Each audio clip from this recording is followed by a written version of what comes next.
And NewsNation correspondent Ryan Bass is live on the ground in Mississippi for us tonight. Ryan, what are you seeing?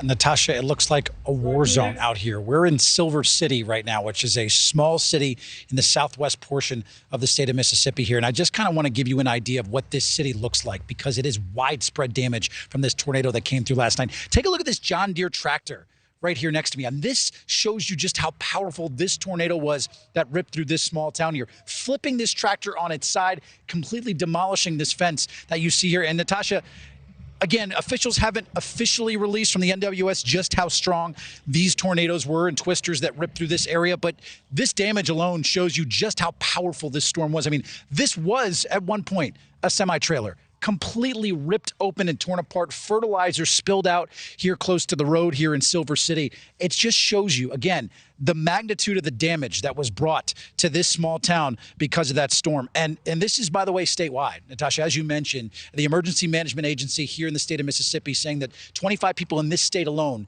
have died from this storm. One person I can tell you here locally, I spoke to a man who is a local here. He said his uncle passed. We're going to hear from him in just a second. But I do want to show you some of the chilling video that came out yesterday of these storms and how they ripped through the state of Mississippi and Alabama, causing widespread damage.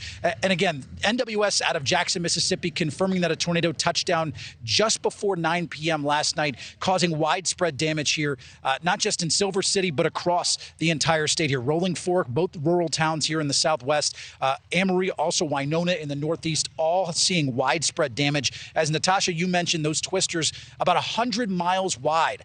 Some reports said that those twisters were on the ground for almost more than an hour. Again, showing the widespread damage that happened in the state. Governor Reeves did issue that state of emergency, including counties like the one here in Humphrey County. Now, he did make visits across the state and continue to visit some of the hardest hit regions, including here in Silver City. He did also tweet that he got a phone call from President Biden, who assured him that the full force of his administration will be behind the recovery efforts here in his state. And FEMA, of course, will be on the way here as well.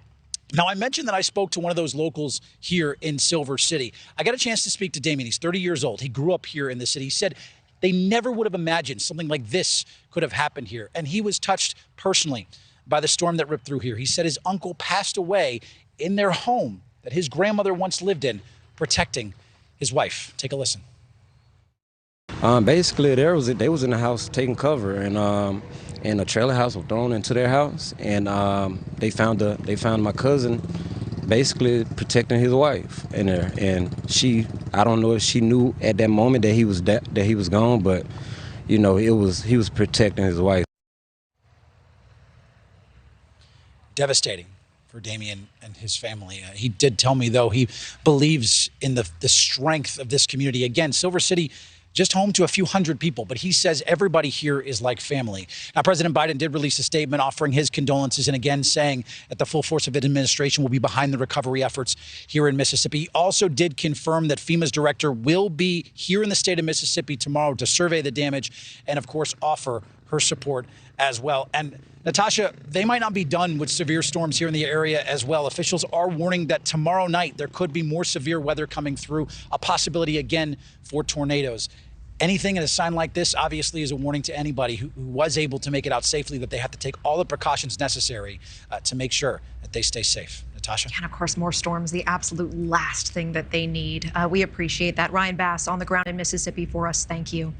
Thank you for watching. Go to newsnationnow.com to find NewsNation on your television provider. And don't forget to click the red subscribe button below to get more of NewsNation's fact-driven, unbiased coverage.